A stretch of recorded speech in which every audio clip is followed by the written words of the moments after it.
We don't see like traditional development schemes in which the architect does architecture, the contractor does construction, or the developer does development and the investors do invest. We are now seeing a much more teamwork approach in which all different stakeholders and specialists are collaborating along the whole process. Hello, I'm Diego. Today I'm here in Madrid with Paula from JLL. Paula, thank you very much for joining us. Paula, before we start, can you please give us an overview of your role at JLL, please? I am heading all the services related to transformation from A to Z. So that's the project and development services plus the Tetris division for South European region. That includes Portugal, Spain, and Italy. When we talk about investment thesis, how are you seeing the risk-return profile for mixed-use schemes nowadays? I think mixed-use schemes are demonstrating an amazing opportunity to de-risk assets. It's creating long-term value and diversifying in a way the income of those developments.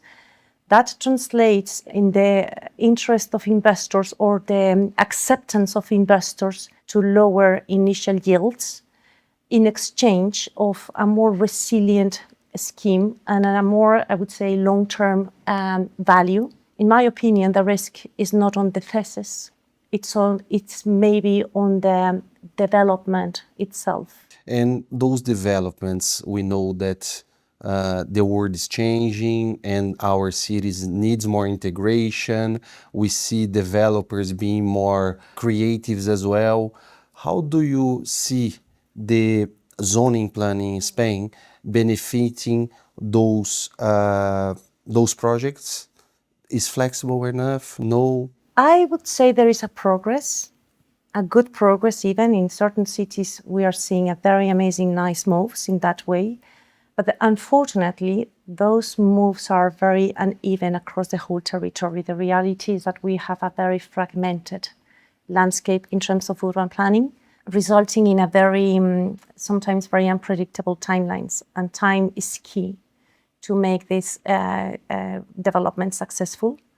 So I would say that's the main barrier. If I have to say something positive, the reality is that the municipality is getting more and more engaged with investors and developers to make these developments successful, because we all need those time of flexibility, and they acknowledge. So the problem is the velocity of their reaction is not always as quick as it should.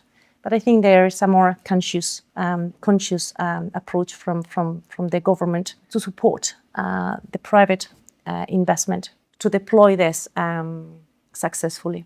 I was speaking with some of your colleagues today, and some of them mentioned that the challenge in Spain is that, if I'm not mistaken, you have 17 different regulations inside one country. How do you play with that? It's a true nightmare. I would say, however, that Spain is in the context of Europe. And as you know, we know Europe is an over-regulated region. But in that situation, I would say that Spain is one of the most agile and well-accommodated country within Europe, and is showing to have much more agility than other countries in responding to the market evolution and the market needs. So I would say that could be better, definitely, but it could be also worse. And when you compare with Portugal and Italy, what is your view over those two countries? I think Portugal and Spain are quite similar. If I have to say, Spain maybe one step ahead than Portugal, but in general, I think we are going towards the same pace. Italy is a completely different landscape. So here the regulation is highly, highly fragmented and very complex, sometimes not transparent enough, which is the key thing. I mean, transparency is the key magic word to give confidence to international players to come and play in our markets. And sometimes Italy is not showing that enough. When you talk about a strategic perspective, how is the push for a better data and digital tools is helping you to demonstrate a long-term value to your clients? That's an amazing question. Data kills noise. And we are now moving, it's helping us to move from gut feelings to evidence-based advisory. We are now, with the amount of data and the help of artificial intelligence, we are now able to model with very complex schemes in terms of financial cash flows, in terms of operational needs along the time, long-term leasing agreements. So with all that information, we are able to anticipate and predict what's going to be the evolution and commit with more certain to future scenarios of exits. And that is exactly what our clients are looking for. And this is where JLL and many other players in the market are leveraging in data and artificial intelligence to really respond with certain level of reliability in these uncertain moments and give confidence to the capital to invest in certain assets. Today you join us in a few discussions. What is the main takeaway that you take from this mixed-use conversation that you just had with other senior executives? A couple of main takeaways from my side. One is that mixed-use developments are not any longer a niche. It looks to be like they respond to a very complex moment in which we need to adapt to an evolving market. We are facing lots of uncertainty, so we need to be ready to change.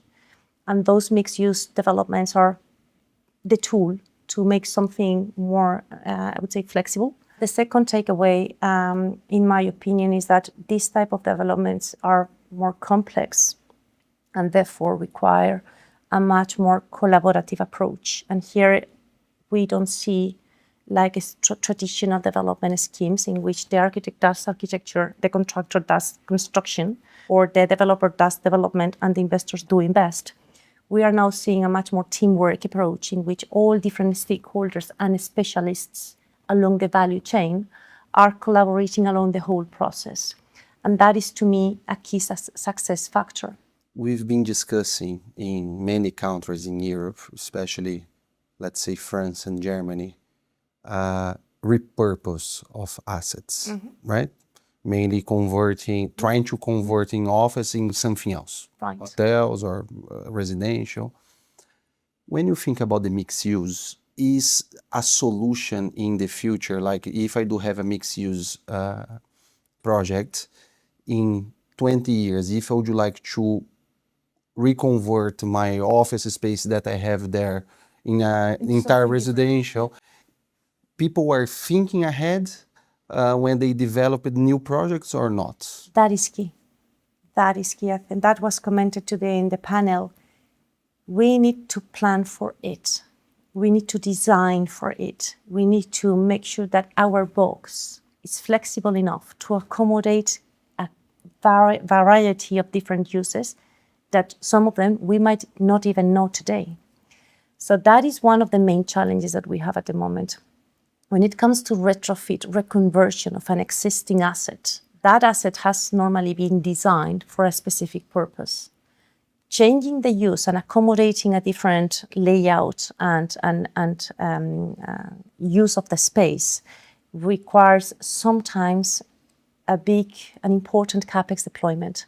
And with the cost of capital at the moment, that might be a barrier to make it profitable. But if you design it from scratch, thinking of what if scenario, that changes the whole thing, because your structure, your installations, your allocation of security requirements are completely designed to accommodate present and future needs.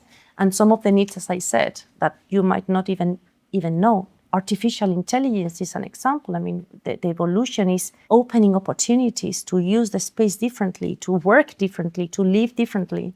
So how this is going to be impacting our future usage of the spaces, we don't know yet. We are exploring as we evolve. So yeah, definitely. Paula, very good conversation. Thank you. Thank you very much for joining us. It's a pleasure. Thank you for GRI. I think it's you are doing something great. It's just to put together people, an ecosystem of experts along the real estate. That is the key opportunity for us to shape the future for something which is to come.